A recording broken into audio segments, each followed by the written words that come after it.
બનાસકાંઠા જિલ્લાના ડીસા તાલુકા પંચાયતની મહાદેવિયા બેઠક બિનહરીફ રહી છે। ભાજપના ઉમેદવાર પીકાબેન ઠાકોર બિનહરીફ વિજેતા બન્યા છે। કોંગ્રેસના ઉમેદવારે પોતાનું ફોર્મ પરત ખેંચી લેતા આ બેઠક પર ભાજપનો કબજો થયો છે।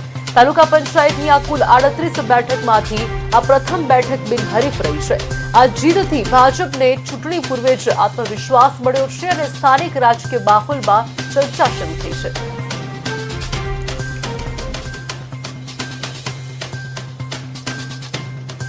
ભારતીય જનતા પાર્ટીનો ખૂબ ખૂબ આભાર માનું છું। ભારતીય જનતા પાર્ટીએ મને ટિકિટ આપીને ઉમેદવાર તરીકે પસંદ કર્યો હતો। સામે મારા કોંગ્રેસમાં હતા લેડીઝ હતા, એમને મને પરત ખેંચ્યું છે, મને બિનહરીફ જાહેર કર્યો છે, બરાબર। અને પાંચે ગામના આગેવાનોને અને જનતાને ખૂબ ખૂબ અભિનંદન આપું છું। અને એમનું કામ જે હશે મારાથી થતું છે એટલું કામ એમને ભેગા રહીને કરાવીશ।